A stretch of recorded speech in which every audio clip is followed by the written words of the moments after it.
What's good, people? It's your boy Uncle Fred back in the house. Man, was that a game or was that a game? Yeah, we're gonna talk about that, man. We're gonna talk about it, and we're gonna see how you feel about it. Um, and we're gonna talk about the game. A handful of plays that I saw that I thought were keys in the game. We're going to um, tell you know, what's the end result of this game? I mean, are you encouraged or are you pissed because you let one get away? What things did you like about the game, and what things did you not like about the game? And you got to feel bad for CD Lamb.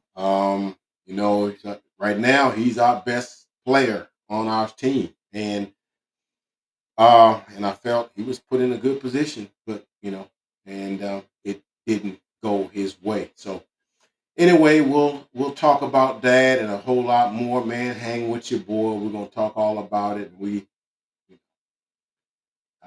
and we're gonna be done. All right, here we go.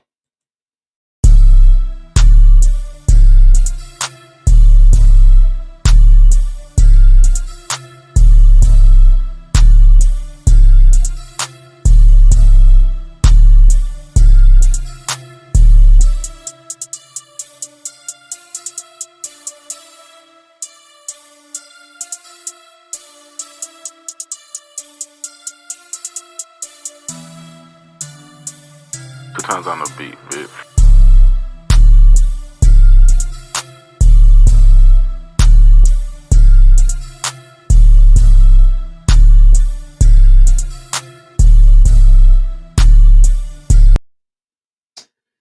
Again, what's good? It's your boy Uncle Fred. We back, man. We're gonna go ahead and get going with this game, man.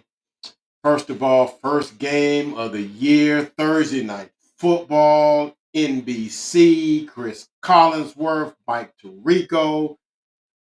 It was live and lit. I mean, anything from Philly, people care about the man. But Boys the Men did the Star Spangled Banner, whatever they were okay. They don't sound how I remember them back in the '90s.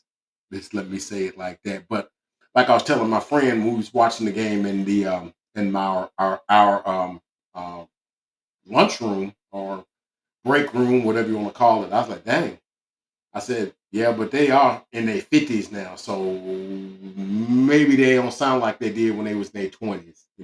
So, but anyway, the game got kicked off. Cowboys got the ball first, and what they went right down the field, bam, bam, bam. I like that little out and up pass that Dak threw to CD Lamb down on the right sideline. Boom, got out of bounds at like the 3 yard line. Next play, Javante Williams, boom, 2 yard touchdown, just like that, sub nothing. And I was talking mad cash in the break room. I'm like, yeah, talk y'all shit now, talk y'all stuff.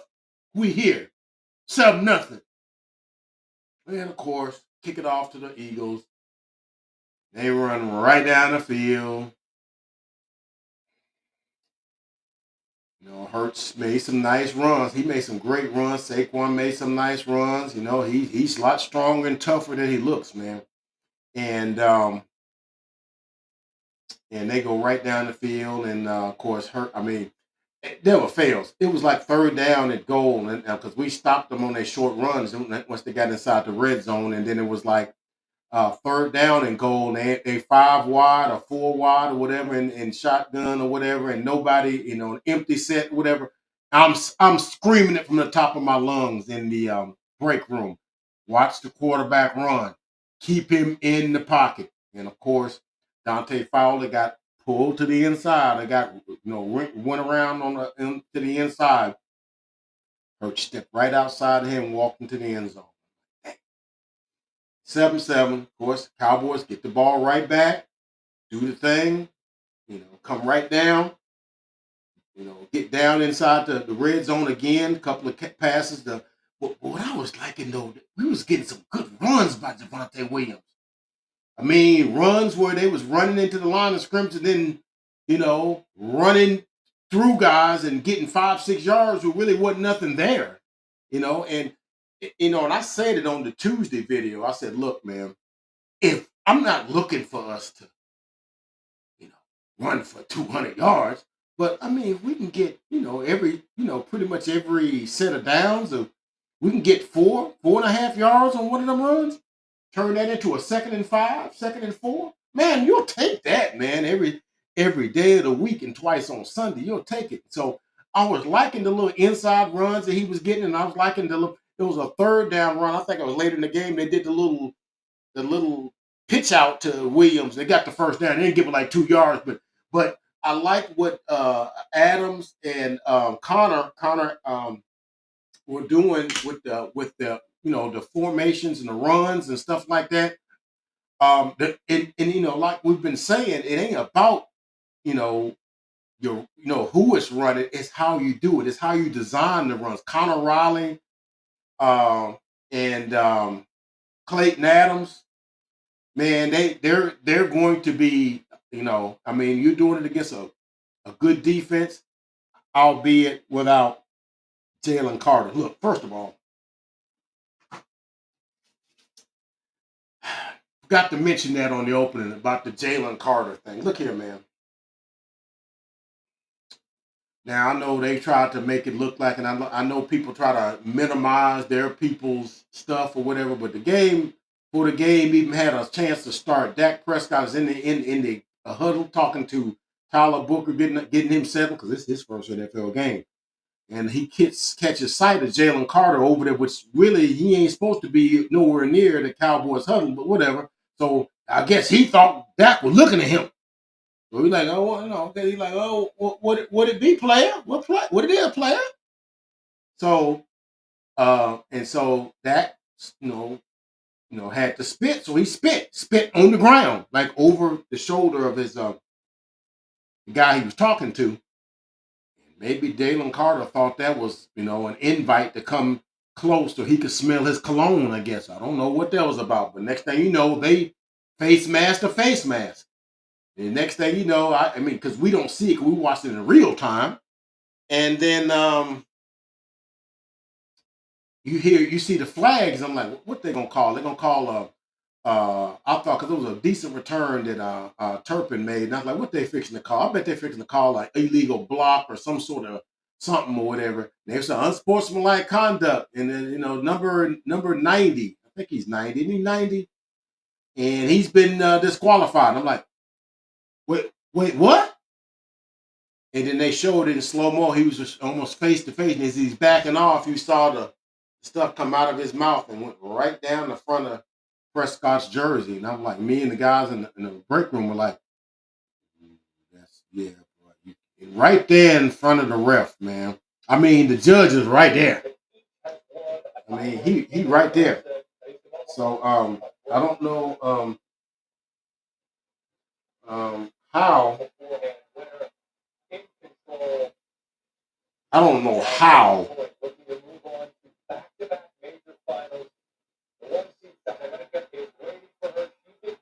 Hang on a second. TV.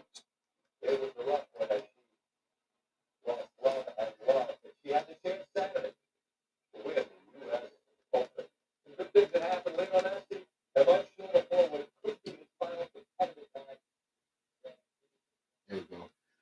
I had the game. I was rewatching the game here in my studio, and I had it on pause, and it went off pause because it only pauses for a certain amount of time that it plays. So anyway, so that's what that was. Sorry about that, but anyway, so we were talking about that in the break room, and I was like, yeah, bro, yeah, nothing gets me madder than somebody spitting on me. If you spit on me, because I'm gonna be honest with you, man. You spit on me, yeah, I will take an ass whooping for somebody spitting on me. I don't care who it is. I'll take an ass whooping for that. Yeah, I'm busting you in the mouth if you do that to me. If you're bigger than me or whatever, that's fine. I'll take an ass whooping for that. But you're not gonna spit on me. Disgusting, despicable, deplorable. all the other D words you want to call for that. Yeah, I'm busting you in your freaking chops if you did that to me. Dak, a lot better man than me because I couldn't have reacted that calm, but I know he understood the situation, understood that, look, man, it's game one. I can't get thrown out the game. Now I wouldn't have minded some of the offensive line coming up and yanking him down or something. One of the special teams guys coming. That would have been good, but no, they threw him out the game. Which I mean, Dak is he's such he gonna run for office one day. At the press conference, he was like, "Yeah, that's a tough thing to have to do." I'm like, "Tough thing to have to do that." I'm like, dude, that dude just spit on you like you was, excrement. He just spit on you.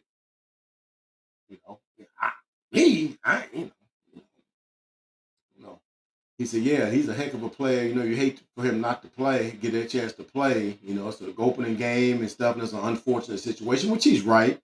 But no, I'm not feeling bad for nobody to spit on me, dude. I hope you walk under a daggum, walk on a rake, and it bust you in the face when you walk on. I hope you do that. I'm not feeling nothing for you. You know, he better than me. I got to play.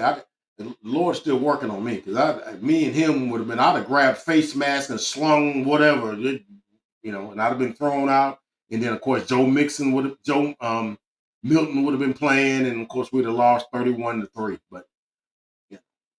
Anyway, I forgot to mention that part.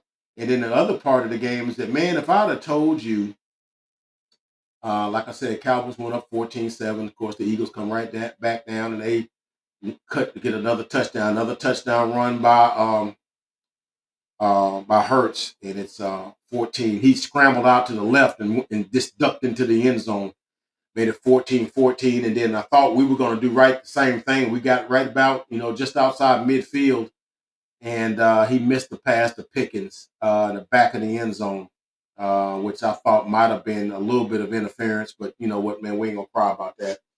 And we ended up having to punt. That was the first time no, we didn't punt. We kicked the field goal.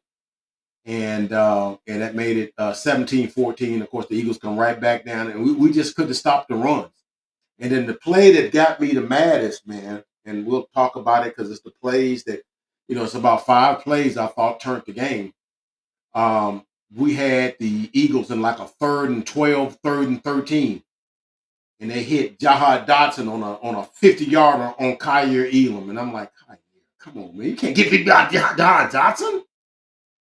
If that's Devontae Smith, man, look, that's Devontae Smith. That's AJ Brown. I ain't gonna say that. I mean, hell, if that's John Mechie, I ain't saying nothing. Jahad Dotson, you let Jahad. I think that's the longest catch of his career. You let Jahad Dotson get behind you. Come on, Jahad. Come on, Kyer. And that got them and they got it and they handed it to Saquon. He ran through about 5 Cowboy tacklers and got in the end zone. It's 21-17. And then it's about 51 seconds left before halftime. Dak made some nice throws and got us, he made a nice throw to Pickens and to get us like at the 44-yard line, I think. It kicked it like a 53-yard field goal, 55-yard field goal, whatever it was. By Brandon Aubrey. That made it 21-17. 21-20. A 1-point game at halftime. And then, of course, the Eagles get the ball in the second half, and they come down and they kick a field goal, and it's 24-20. And then here's the play that I thought it was an interesting play because and thing I was going to say too is another interesting thing in the game that if I'd have told you before the game, because you think, 'cause I know folks was talking about it. Now folks know in the thing that I love the Cowboys, and a lot of people don't like them, so they'll say, yeah, I think the Eagles gonna kind of run away with them, man. We'll about at least a couple of touchdowns, 2, 3 touchdowns. Man. Saquon gonna run for like 175 yards or whatever. That's okay. I mean, that's conventional wisdom, right? If I wasn't a Cowboy fan and I wasn't invested in them emotionally as I am, I might would have said the same thing. Yeah, they even said so on my pick'em show with TK.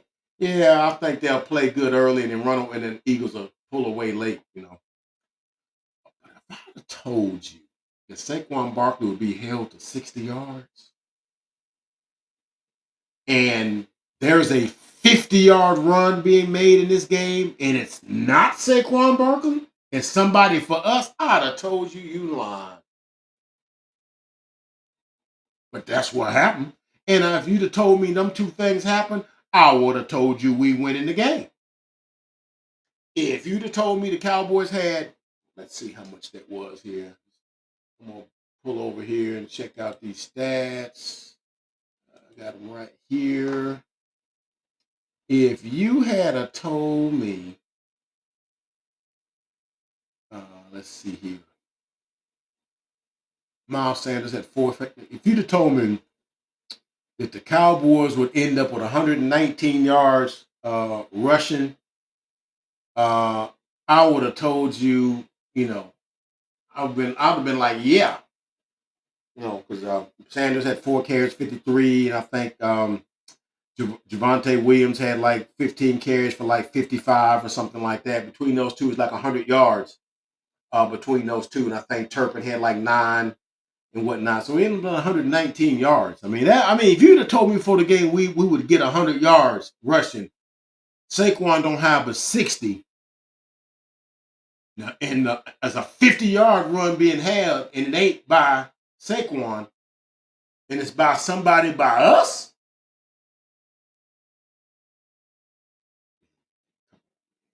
Yeah, we striking the band up. But anyway, on this drive when it was 24-20, Cowboys drove because think about it. Everybody scored every time they had the ball in the first half. Okay, Cowboys had the ball 4 times, scored 2 touchdowns and 2 field goals. I had the ball 4 times. Eagles had the ball 4 times, scored 3 touchdowns in a field. Well, 3 touchdowns. I'm sorry. And it was 21-20. Then they scored in the third quarter to make it 24-20. Okay. And then, of course, in the second half, they stopped the run. I think whatever Flus and those guys talked about at halftime, White Cotton, whatever they talked about at halftime, it kind of worked because the Eagles didn't run for many yards in the second half at all. I think they may have ran for like maybe 50, like 35 yards in the second half, and we forced them into a couple of punts. We even got a sack. Man, my boy Chris, man, he tripped me out. Man, he texted me, and he was like, "Man, Cowboys defense, man, they look like they missing a man. If they could only get them a pass rusher, somebody fast that could catch Jalen Hurts from behind when he's running them quarterbacks draws and whatever." And I'm like, ha ha ha, very funny. Seemed like we might have had one of them once, but I ain't mentioning no names. I don't even know why I brought that up. But anyway, so we got the ball, and after it's 24-20, and I was running this play back in the third quarter, right before right before they stopped the game because it was a rain delay, lightning delay, and all that stuff. It wasn't rain delay; it had to be lightning. Last time I remember that was like last October in Pittsburgh, also in Pennsylvania, where they stopped the game for like an hour. Well, where they delayed the game for like an hour. Game that started like 8:46, and this game was delayed for like an hour and 3 minutes or something like that. So, but right before the game was halted, um,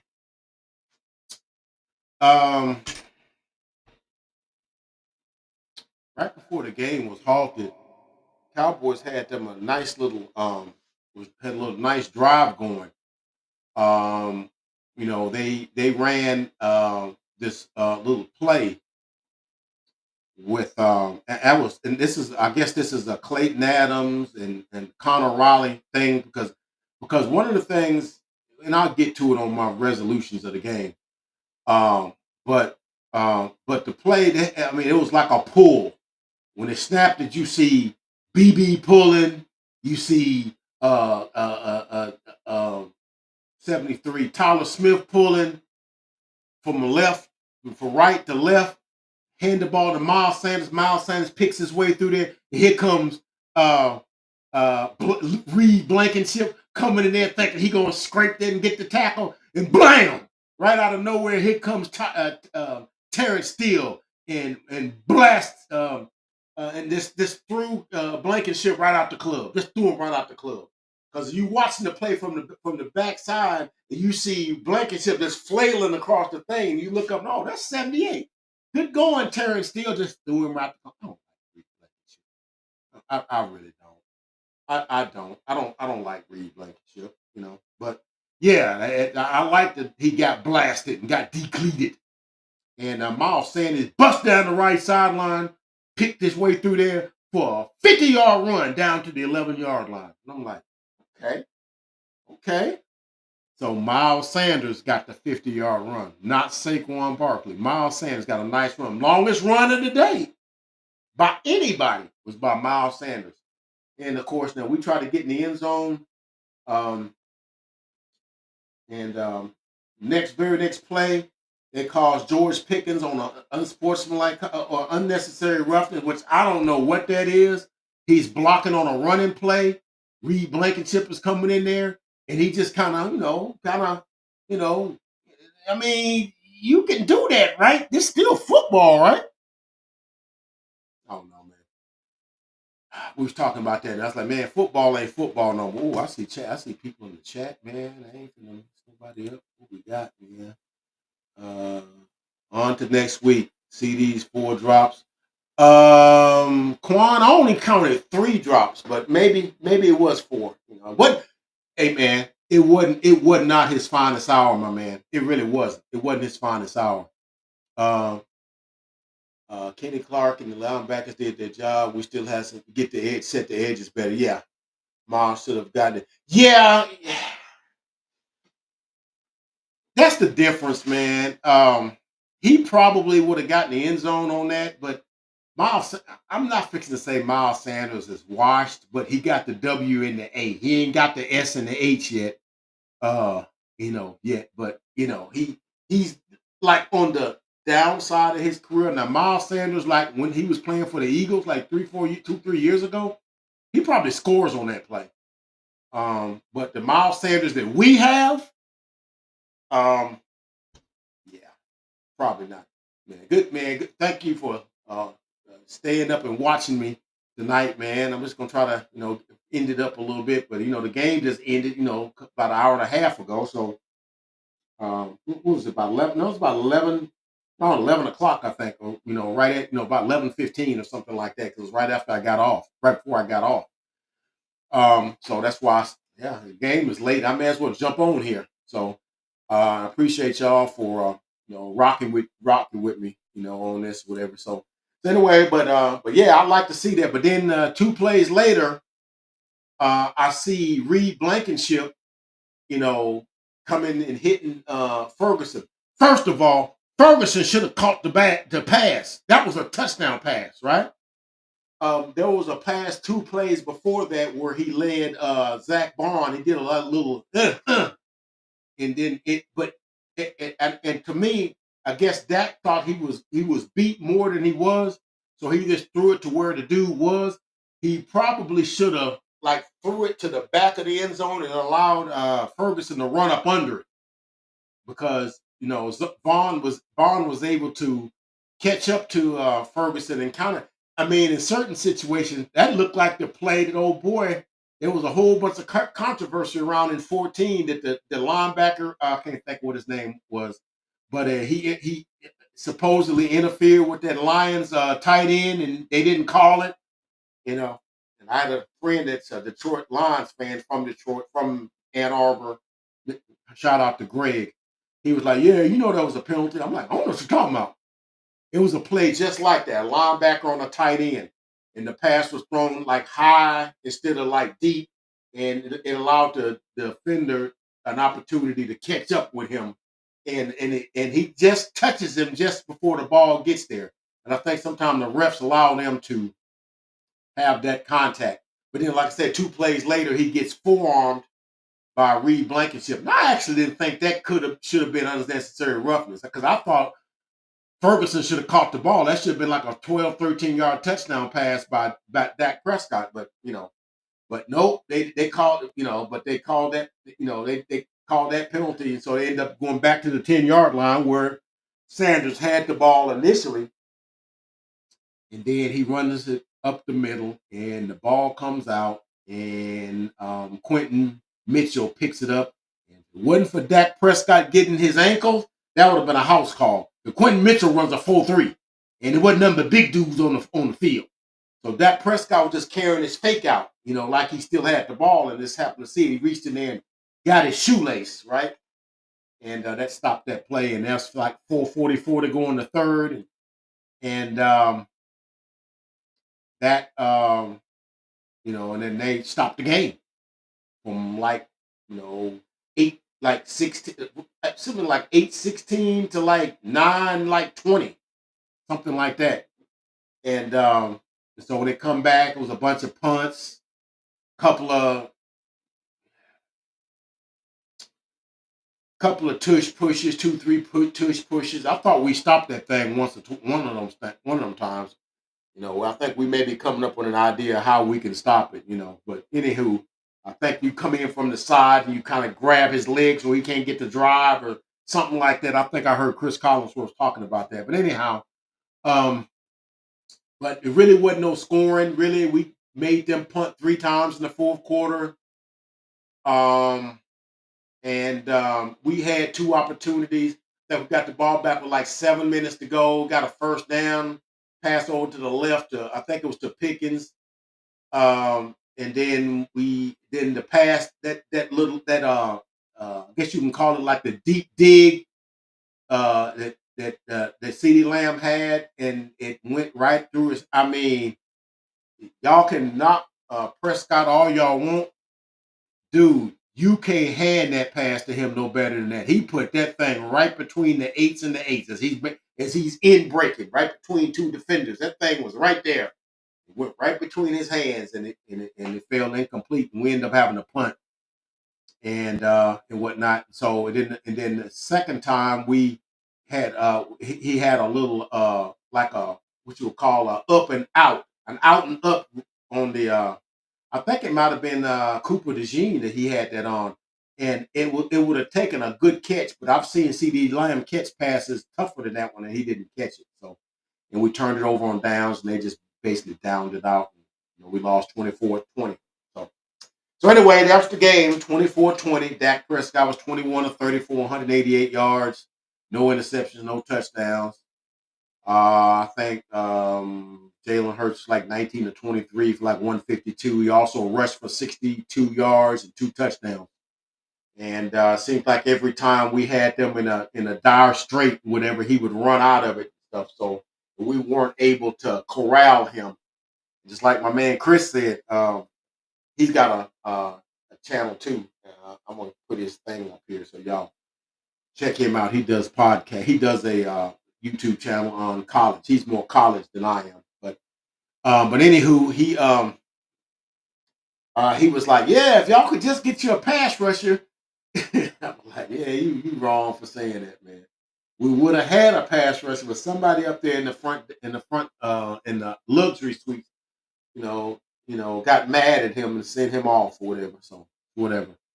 Um, it's whatever, man. That thing goes both ways. I would have liked to have had him tonight, but we didn't. It's a done deal. It's over and done with. We got to go with what we got. Um, but anywho, um, see, I'm about to knock out. I have to work in the end. Well, appreciate you joining me, Quan06, man. I'll be back. I might come in here tomorrow and give you a little more wider perspective. I'm a little tired myself. I just got off work, my man. I just got off, and the adrenaline was pumping and stuff, and I'm like, man, and I'm like, I don't know how to feel. Should I be? And that's the question I'm going to ask the Cowboy fans when you check out the stream or whatever. Are you encouraged because they played a whole lot better than you thought they would? Because everybody, if you asked anybody, we were supposed to get beat. I've heard even Cowboys content creators, they're going to get beat 36-20. Shout out to Mike Fisher, 36-20. Yeah, eat that, Mike. because we got 20, but we didn't let them get no 36. They got 24, and we really could have scored more, But anywho, so here's the thing, man. As we close the video, um, to me, the game came down to like 5 plays. And before I do that, I'm going to give you my impressions of what I thought. I thought we ran the ball a whole lot better than I thought we was, because everybody said, "Oh, you're not going to be able to run the ball against them Eagles. Don't even try it. You just need to let Dak Prescott, pat that thing twice and go deep, every time or whatever. He got Pickens and Lamb." And I'm like, yeah, but that's Vic Fangio over there. You can't just, if he know you're not gonna do nothing but throw it, he coming with something. And so, um, like I said, I think Connor Riley and Clayton Adams had a good game plan and shoddy with the run game, because what I hated, I'm gonna tell you what I used to hate about the Cowboys offense under Mike McCarthy. I hate that freaking shotgun run. You run it up the middle in the A gap out of shotgun. I hate that. I hate that ish with a passion. And so when you put him under center, that means you got options. The guy can be running on the jet sweep, and you can be going back and just hand it right to him. Or he can run right from behind the quarterback and just hand it to him. I just think that the shotgun formation for the quarterback is really you in the way, for one thing, and number two, it does you no good if the quarterback is not going to run. The reason that works for Jalen Hurts is he's a running quarterback. So if you're not running, the shotgun really, it kind of cuts, as Jeff what is Jeff's last name? Jeff Kavanaugh says, he's a content. He's on DLL Sport. You essentially, because they did the trust the tape, with Brian Broaddus. I watch that every morning. I watched it this morning. He said, yeah, when you're in shotgun like that, you essentially are cutting the field in half, or where the runner can go, because you kind of in his way. For running this way, it's basically the only way you can run is towards the other side of opposite of where the quarterback is standing, or run it right up the A gap. And if that's the only way you're running it out of that, you could tip off the defense. And it's like, that's why we were getting like 2 yards, 1 yard a carry. But when I saw tonight's game, I'm seeing jet motion. I'm seeing Dak under center. I'm seeing shifting. And then that play that Miles Sanders, you see guys pinning and pulling.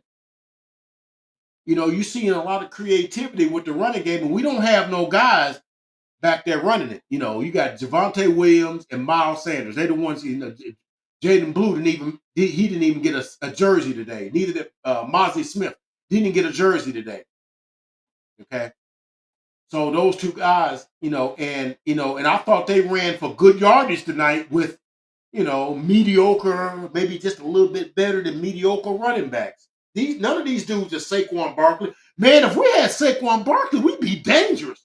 You couldn't stop us, with the way and the creativity that they were running with and everything. And then the other thing I noticed, and this is a little subtle thing, and I think Vosh Lombardi, shout out to Vosh, was talking about, to him and Skywalker still was talking about this. He said the modern way that the new guys that are calling offenses, be it Shanahan, McVay, LaFleur, McConnell, those dudes, Ben Johnson.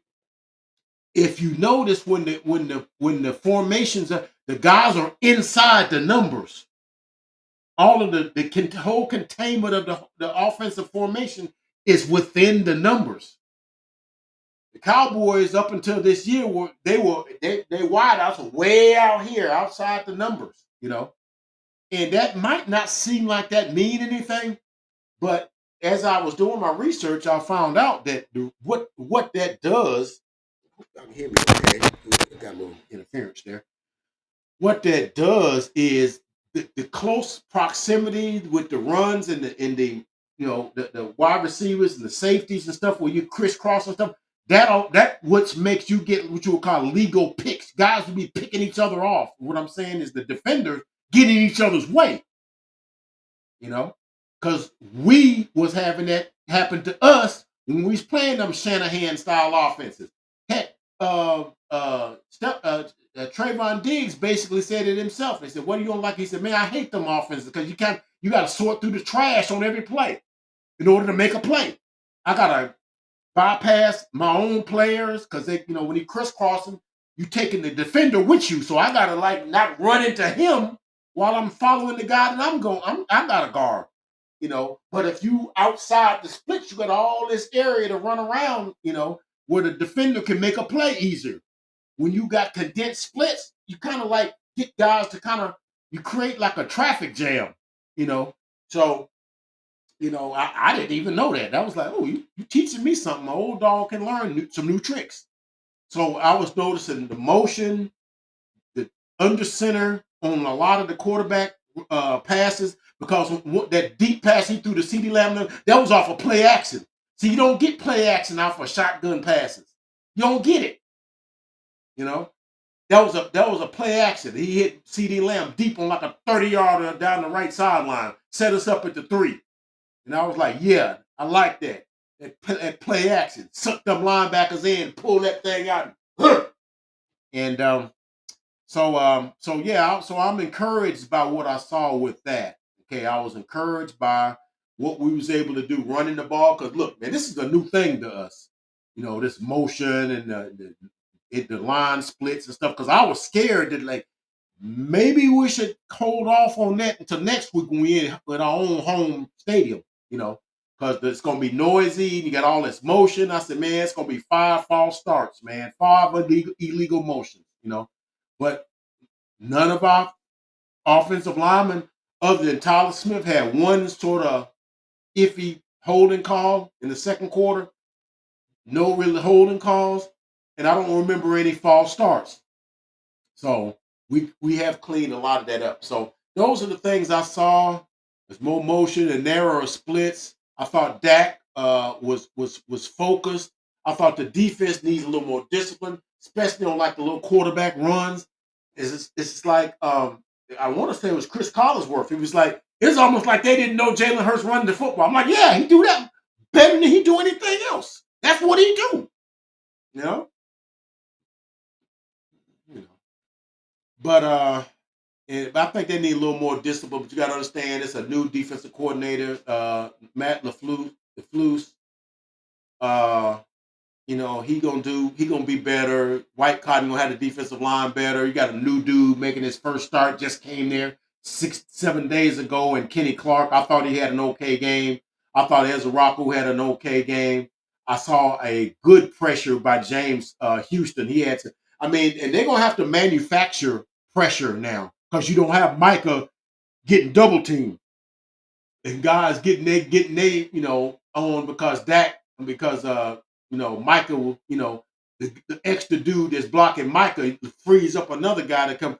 And I thought Fowler did okay, except for that one where he gave up and allowed Jalen to get the touchdown in the red zone. But I think we'll get better. We'll get better. First game, new offense, new offense, new defense. New guys playing for us, got young guys playing for us. There was a couple things that I saw. Here's the 5 plays that I thought came down to these 5 plays.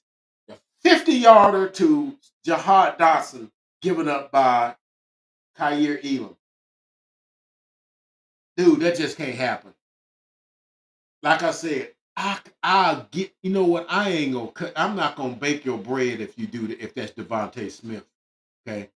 Or if that's AJ Brown. Hell, if like I said, like if that was even freaking John Mechie, I'm like, yeah, okay, I know he got that. I remember him at Bama. He was that dude. I mean, next to Devontae Smith and also next to Jalen Waddle, and Jameson Williams, So yeah, a lot of Bama receivers are in the NFL. Yeah, roll tide, man. Not so much right now though. But anyway, that play I thought was big because that was 3rd down and 12. I just knew we was getting off the field on that one. And I was like, oh yeah, he gonna break that up. Like, yeah, you let him get inside you and make that. Come on, Kaiir. Now I think he played well pretty much the rest of the game because the wide receivers didn't catch a lot of passes. Most of their passes were caught on the linebackers. Was caught by I think Dallas Goddard had like three about 7 catches. I'll check it out right here. I think that's where most of their damage came from. Uh, let's see here.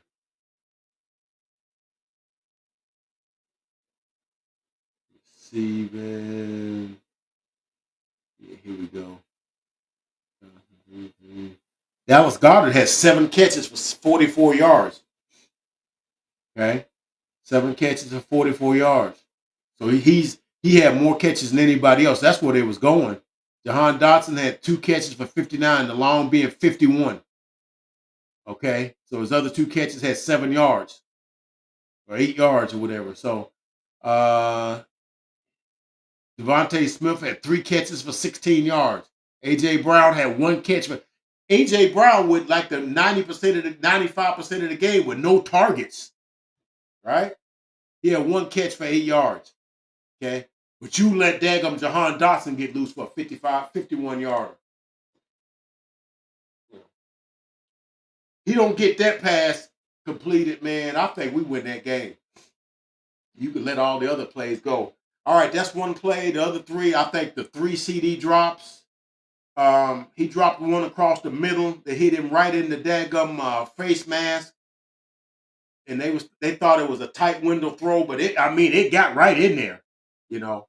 Um, but he didn't come up with it. Then on the first of the first possession of the last two drives, I think it was right with like 5.5 minutes to go. He does that deep dig route down the left sideline, cuts it, and he's in breaking. There's a guy here and a guy here. That puts that thing right between his hands and he drops it. We have to punt. Then on the final drive, it was 4th down and 3. He did like an out and then up and stacked the guy. And then of course the safety's coming over the top. But the ball, he had to dive inside for it. It hit right between in his elbows. If he could have just crushed it and just fell down, it'd have been like a 40-yard gain. And I think we probably win that game if he makes it. But it was probably the most difficult of those 3 catches, that he dropped. Now my man, uh, what's his name? What's my man? Quan. He said it was 4 drops. I only counted 3, but it might have been 4. I don't know, man. It might have been 4. I don't know. Uh, uh, yeah, we could bring back Jimmy Johnson, except for one thing. You do know Jimmy Johnson the same age as Jerry, right? There was a report. Since you mentioned that, we get ready to close the video. There was a there was a report last week that Jimmy Johnson had died. I don't know if y'all saw that. And I'm like, huh? Facebook be lying? My gosh, man, Facebook be lying. I saw that and they said our hearts are broken. The once beloved Cowboys head coach Jimmy Johnson is dead at the age of 82. And I'm like, dang, I ain't even hear nothing about that, you know. And then I've read something. I said, no, that's not true. Jimmy Johnson's not dead. And I was like, man, because we already lost one of our Leroy Jordan died. It's one of our guys. That's a little before my time. I don't remember him playing. He was like number 56, I think. Played at Alabama and then played for the Cowboys. Won a national title at Alabama and won their first Super Bowl in the 70s when they beat the Dolphins. He was on that Super Bowl team and he retired the next year. But no, yeah, I would like to. No, I think Shotty's going to be fine. I don't have a problem with Shotty. I see a lot of things going on, Mr. Danny. I saw a lot of things with Shotty. I'm gonna give him a chance. Um, I'm gonna give him a chance. The only thing I'm concerned about is he should take Miles Sanders with that bring back Jimmy Johnson. Miles Sanders, yeah, he can't fumble in the red zone, dude. Yeah, you can't fumble in the red zone, Danny. I'm sorry, you're right. Uh, Danny's Dallas Cowboy stalker, slacker, slacker. Let's go. Okay. Yeah, yeah, yeah. You can't do that, man. You can't fumble in the red zone. It wasn't much of a hit. He just kind of like let the thing fall out of his hand. It wasn't like he got blasted and the ball came out. It just fell out of his hand. Like he got he must have thought somebody he's gonna walk out that door and take CD Lamb with him, take Miles Sanders with him, bring Jimmy Johnson back. Yeah, okay. Yeah, yeah. It's not. That's not gonna happen. That's not gonna happen. That's not gonna happen. But I think Schottenheimer. The only problem I got with Schottenheimer is that if because he's such a underwhelming coach, a coach that don't come with pedigree, don't come with resume other than he's been an assistant coach for like 25 years or whatever. He can't really stand up to Jerry. Like, no, no, we're not doing that. Like some of the other coaches could do. He pretty much could say, hey, I don't want George Pickens getting the ball. But the Cowboys have been known for going away from players that they think gonna ask for big money. Des Bryant can tell you that. There's a video circulating now when we were playing the Jaguars in London, and they was he was trying to not trying to get him the ball, and he was like, "Look, man, give me the ball, and I'm wide open, give me the ball." And threw it to him, and he busted about 4 tackles and went about 55 yards for a touchdown. Did the X, did it at the front office because it's like I know y'all ain't trying to give me no touches because y'all don't want to pay me. Then in the next one, he's like, okay, you're gonna run this little stop, this little out route. He said, I'm not running no out. I'm running a deep one. He said, because he's gonna press me. He said, no, you run. No, I'm telling you, he's pressing me. And he pressed me. And he went and got behind him for like a 50-yard touchdown. Bomb. Ran through a couple of guys, down near the goal line. Theirs was such a freaking monster, man. And he's like, I ain't get the ball no more than second half. That more that game. You know. They sometimes they dictate who gets the football, man. That's the thing about, maybe other teams do that too, because there's always the video about Cole Beasley when we got Amari Cooper, that Monday night game when we played the Titans.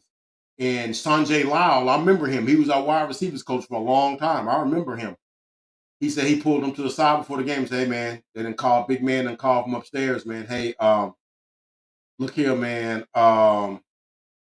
They really want, to get, CD, I mean, give Mari some touches because they got to make it justifiable that they gave up a first round pick. So y'all, you and Terrence Williams and yeah, y'all ain't finna get no catches. Man. Y'all not about to get none. So they sometimes dictate that stuff. That's me just because you think I hate the Joneses and I'm just spouting out stuff about that. I mean, why all them guys lie about that? But anyway, man, as we close the video, I want to just say, and then another thing I saw late in the game, Vic Fangio, and he's a veteran defensive coordinator, oldest defensive coordinator in the league. I think he's 67. Um, he's a good, he I only put him behind Spags is like the best defensive coordinators in the game is right now. It used to be Belichick and them dudes like that. And but right now, if I had to say, I would say Spagnola is I think he's the best defensive coordinator. And I like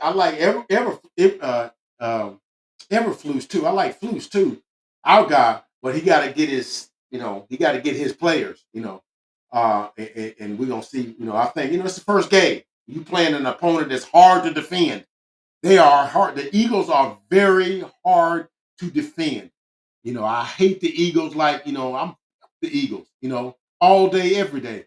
But I give them their respect. They are a very difficult team to defend. They got a good offensive line. They got a quarterback that take off and run anytime he wants, and he reads the field.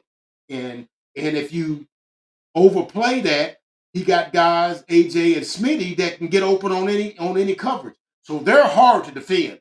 Okay. To hold them to 24 points, I feel good about where our defense is going. They made some fundamental flaws tonight, but I think they can clean some of that up, man. So, like I said, I'm encouraged from that, but I'm still mad because I still feel like we could have got that one. We still, and then the fumble by Miles Sanders. That's the fifth play. The the um, um, the 50-yarder to Dotson, the 3 drops by CD, and the Miles Sanders fumble. Any one of those plays go the other way, I think we could have had this one. One other thing I saw in the game late was that, I saw that Fangio changed the defense up because we was pretty much handling them in the first half. And in the second half, especially in the fourth quarter, I noticed they was moving guys around and they was getting pressure. And I guess they did what Vosh Lombardi likes to say, they found the scrub. Now, I don't think we got no scrubs on our offensive line. But if you thought there might be one, it would be on the right side where Terrence Steele and Tyler Booker is. Tyler Booker's only, I'm not calling him a scrub because I think he's not good. I'm calling him a scrub because he's the least experienced of the guys on the line. He's a rookie. That's why I'm not in favor of playing a bunch of young guys because you got to live with their mistakes. You got to live with their inexperience. You got to live because one of the plays I thought Dak got pressured from that position because the guy made a stunt and Chris Collins was that really even wasn't that great of a stunt and it got him. It made him hesitate and he was late and he got in on Dak and made Dak throw the ball early. That's what one of the things that led to us having a punt on that series. Because if he had time to throw, I like our guys downfield to get open against anybody, but they got to have time. And then on a running play, the guy came through. I don't know if it was Vaughn, it was one of the guys. He busted through between Terrence Steele and Tyler Booker and got between the two of them and made the tackle in the backfield. That's one of the handful of times we got a tackle for loss that we got. And so, Vic Fangio dialed up the pressure and came with a scheme over there, and Tyler Booker, wasn't quite ready for that.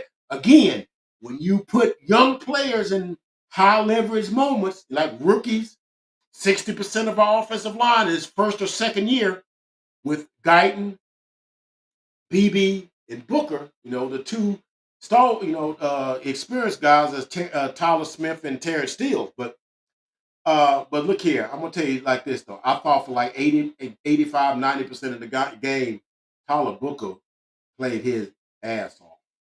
Okay. That guy's going to be an all pro before this thing is over with.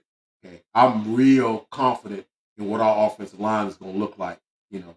And I feel like by mid-season, we might have a top 5 offensive line. I just like what we were able to do. I like some of the inside smash runs that we was making. Did y'all see that run where they had Javonte Williams had like a 3-yard run, and then they got behind him and they bulldogged him for like 5 more yards and got the first down? How many times that just tells you how strong the middle of our offensive line is with Smith, BB, and Booker. They can road grade folks, and so I'm encouraged by that. We had some good running backs, Shoot, they had some. So, but anyway, man, that's all I got, man. So yeah, so if you ask me, I'm kind of on the fence. I'm pissed because I feel like we could have got this win. Okay.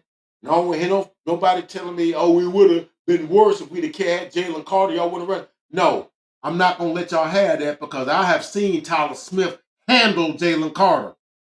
Okay. And Tyler Booker, soon as he got drafted by us, he was like, yeah, I'm looking for Jalen Carter. I remember mixing it up with him when I was at Bama and he was in Georgia. He's not scared of him. Okay? So stop it with that. We're not intimidated by him. He would have got the same thing that them other guys got. He'd have got the same thing Jordan Davis got. Okay? But anyway, man, I'm encouraged. I'm pissed and I'm encouraged. And if we don't feel ourselves because we went toe to toe with the world champs and let down against the Giants and we just kind of keep this thing going, I think we'll be fine, man. I'm encouraged. And you know me, man. I'm not one of these people that um, likes participation trophy. Thanks for coming. No, no, no, no, no, no, no, no, no, no, no, no, no, no. I'm trying to win every time I lace them up. I'm trying to win. Ain't no moral victories. No such animal. Not in my world, right? But all things considered, Nobody gave us a snowball's chance in hell to do anything in this game. And for a couple of plays that went the other way, we walking out of there with a W. All right. So we got a tough schedule. We got the Giants, then we got the Bears, then we get here come them Packers with somebody with number 1 in their jersey. So I'm upset, but I'm encouraged. Stay tuned. I'm gonna come tomorrow. We're gonna do some more. But anyway, that's all I got from the desk, Uncle Fred. Once again, Cowboys take it on the chin, a valiant effort, but come up just a little short. They lose 24-20 to the hated Philadelphia Eagles. Yeah, I always got to do that when the Eagles is concerned, man. F the Eagles all day, every day. But goodbye for now. Catch y'all in the next video.